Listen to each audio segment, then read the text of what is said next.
warahmatullahi wabarakatuh. Halo semuanya, perkenalkan nama saya Letia Putri Aryasta dari kelas K320 MNR. Di video kali ini, saya akan menjelaskan mengenai Ma'rifatul Insan, yaitu pengenalan diri manusia. Adapun maksud dan tujuan dari pembuatan video ini adalah untuk memenuhi salah satu nilai evaluasi tengah semester pada mata kuliah Pendidikan Agama.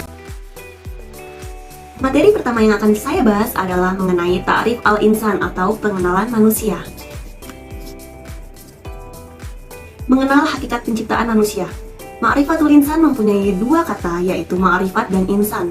Ma'rifat berarti mengenal, sedangkan insan berarti manusia atau diri sendiri. Secara istilah, ma'rifatul insan sendiri merupakan suatu proses mengenali dan memahami penciptaan manusia oleh Allah Subhanahu wa Ta'ala, yang mana manusia merupakan makhluk yang paling sempurna di antara makhluk lainnya.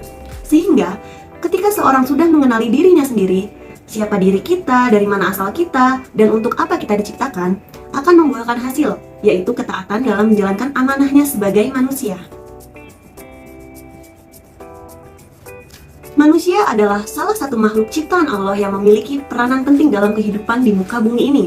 Manusia juga dipandang sebagai makhluk yang paling tinggi derajatnya dibandingkan makhluk Allah lainnya. Bahkan Allah menyuruh para malaikat untuk bersujud kepada Adam alaihi salam.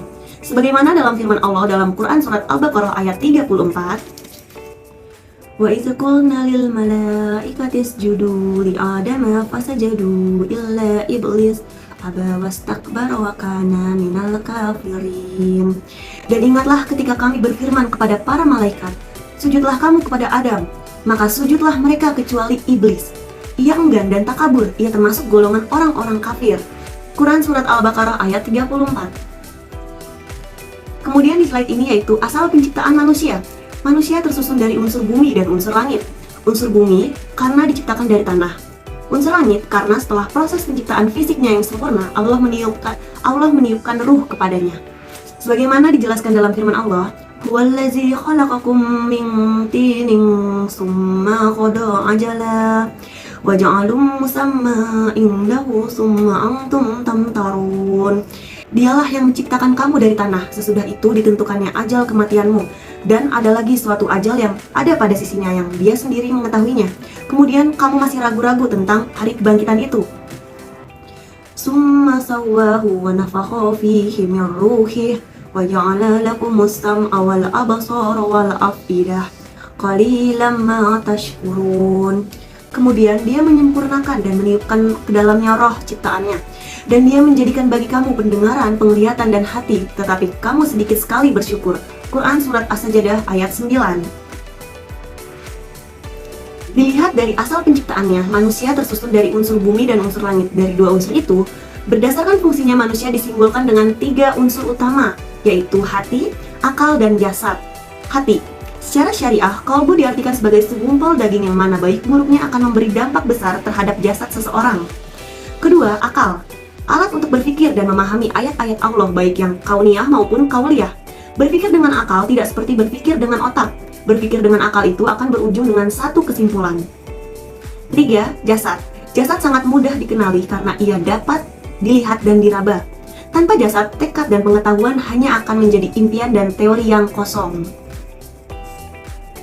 Dalam kehidupannya di dunia ini, manusia diberi tugas-tugas agama, yaitu mengerjakan perintah dan menjauhi larangannya. Di mana jika dikerjakan mereka akan mendapatkan pahala, dan jika ditinggalkan mereka akan mendapatkan dosa dan siksa. Dalam memikul tugas amanah ini, manusia terbagi menjadi tiga golongan. Yang pertama, kaum munafik, yaitu yang menampakkan dirinya bahwa mereka melaksanakannya baik lahir maupun batin, padahal tidak. Yang kedua, kaum musyrik, yang tidak melaksanakannya sama sekali, baik lahir maupun batin. Yang ketiga, kaum mukmin, yang melaksanakannya baik batin maupun lahir. Mereka yang melakukan amal kebajikan akan memperoleh balasan kebaikan yang setimpal, bahkan pahala yang lebih baik dari apa yang telah mereka kerjakan. Sementara bagi orang-orang yang ingkar kepada perintah-perintah Allah Subhanahu wa Ta'ala adalah azab yang keras timpal dengan ingkarannya.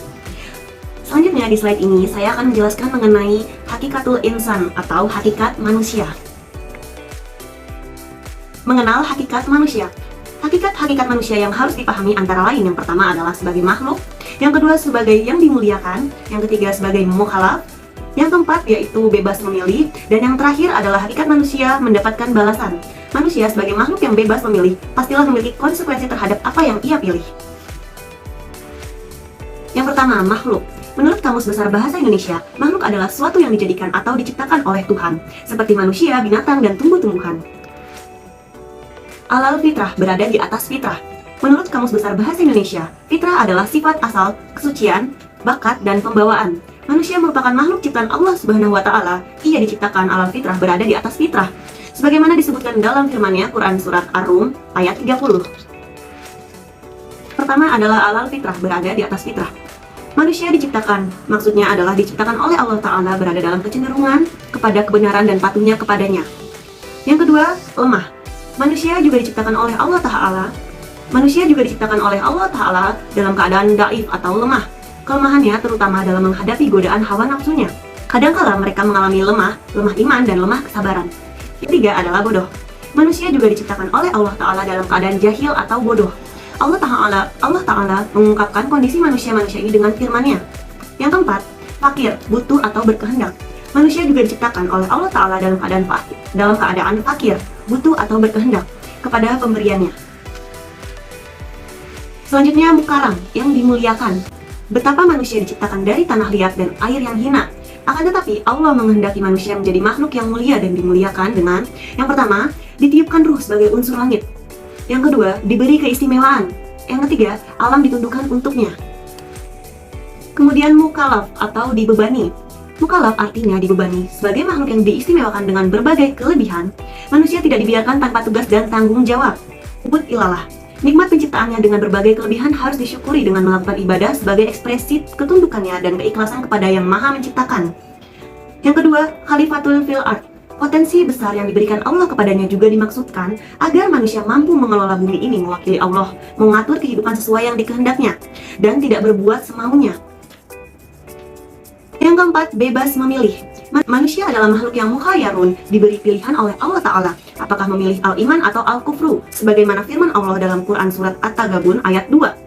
Allah Ta'ala telah menunjukkan kepada manusia jalan kebaikan dan kejahatan, dan telah diberikannya pula kepada mereka akal untuk membedakan mana yang baik dan mana yang buruk, sehingga ia dapat memilih yang baik untuk dikerjakan dan yang buruk untuk ditinggalkan. Oleh karena itu, para rasul yang diutus pada manusia hanyalah bertugas untuk menyampaikan bahwa kebenaran yang diserukan adalah benar-benar dari Tuhan semesta alam. Balasan yang dipertanggungjawabkan. Setiap perbuatan pasti akan mendapatkan balasan. Apa yang telah ia perbuat, maka hendaklah manusia dapat memilih apa yang ia lakukan. Akibat surga. Surga dianugerahkan kepada orang-orang yang melakukan kegiatan-kegiatan saleh. Allah telah mempersiapkan surga bagi umat manusia yang hidup sesuai dengan ajarannya. Surga merupakan tempat di mana manusia menjalani kehidupan kekal dengan penuh kebahagiaan tanpa adanya rasa kesedihan. Di surga terdapat aneka buah-buahan yang dapat dimakan, melimpah sebagaimana kenikmatan surga yang tiada habisnya dan kekal bagi hamba Allah yang beriman. Ada pula neraka. Sedangkan mereka yang ingkar akan mendapatkan balasan dari Allah Subhanahu wa Ta'ala, yaitu neraka. Neraka dalam Islam diartikan sebagai tempat ganjaran bagi mereka yang memiliki amal buruk lebih berat daripada amal baik. Kata neraka secara etimologi berasal dari bahasa Arab al-anar, yang berarti panas, tembakan, dan api. Secara istilah, kata al-anar juga memiliki arti tempat mengerikan yang disediakan untuk orang-orang yang berbuat dosa dan kejahatan. Bagi manusia yang tidak menjalankan kehidupannya sesuai dengan ajaran Allah Subhanahu wa Ta'ala, maka mereka akan sepantasnya tinggal di alam akhirat yang penuh dengan ratap tangis dan penyiksaan. Sekarang saya akan menjelaskan bagian ketiga atau materi ketiga, yaitu takatul insan, potensi manusia. Tafqahul insan. Menurut Kamus Besar Bahasa Indonesia, potensi adalah kemampuan yang mempunyai kemungkinan untuk dikembangkan atau kekuatan atau kesanggupan daya. Manusia menurut KBBI adalah makhluk yang berakal budi, mampu menguasai makhluk lain. Dapat disimpulkan, potensi manusia adalah suatu hal yang memungkinkan seseorang dapat mengembangkan kekuatan, kesanggupan, dan daya. Yang kedua, al-mas'uliyah, tanggung jawab. Tanggung jawab adalah kesadaran diri manusia terhadap semua tingkah laku dan perbuatan yang disengaja maupun tidak disengaja. Al-mas'uliyah yang telah dipikulkan kepadanya, yakni mempergunakan segala nikmat Allah Ta'ala untuk beribadah dan patuh kepadanya, sebagaimana dijelaskan dalam Quran Surat Az-Zariyat ayat 56, وَمَا خَلَقْتُ الْجِنَّ وَالْإِنسَ إِلَّا لِيَعْبُدُونَ. Dan aku tidak menciptakan jin dan manusia melainkan supaya mereka mengabdi kepadaku. Quran Surat Az-Zariyat ayat 56. Kemudian al-amanah. Sikap amanah merupakan suatu yang dipercayakan untuk dijaga, dilindungi, dan dilaksanakan. Mereka yang memilih sikap amanah di dunia ini akan dianugerahi kehormatan al-khilafah atau kepemimpinan, sebagaimana disebutkan oleh Allah Subhanahu wa taala dalam Quran surat An-Nur ayat 55. Selanjutnya al-khianat. Bagi manusia yang memiliki sikap khianat, maka Allah Ta'ala akan mengazab dan menghinakannya. Nauzubillahi min zalik. Mereka yang tidak mau menggunakan potensi dirinya untuk beribadah, diumpamakan oleh Allah Ta'ala dengan berbagai perumpamaan yang hina. Seperti orang yang berkhianat kepada Allah Ta'ala, yakni mereka yang berbuat musyrik, tak ubahnya bagaikan laba-laba yang membuat sarang, sangat rapuh dan lemah. Sebab sarang laba-laba itulah ibarat dari suatu bangunan rumah yang sangat rapuh. Oleh karena itu, apakah potensi as-sam'u pendengaran, al-basru penglihatan, dan al-fu'adu adalah hati yang telah dianugerahkan oleh Allah Ta'ala kepada kita, harus dimanfaatkan dengan sungguh-sungguh untuk menjalankan amanah, sehingga Allah Ta'ala akan memuliakan kita di dunia maupun di akhirat. Slide ini saya akan menjelaskan materi keempat, yaitu nafsul insani atau jiwa manusia. Nafsul insan. Sebagai seorang manusia, kita sudah sepantasnya memahami apa itu arti nafsu atau jiwa. Di dalam diri kita itu terdapat nafsu, yang mana nafsu tersebut tergolong ke 3 nafsu. Yang pertama adalah mutmainah, yang kedua adalah lawamah, dan yang ketiga adalah amarah. Dengan adanya nafsu tersebut, seorang manusia bisa menjadi mulia dan hina, tergantung bagaimana cara dia mengendalikan nafsunya. Jiwa atau jiva berasal dari bahasa Sanskerta, yang artinya benih atau kehidupan.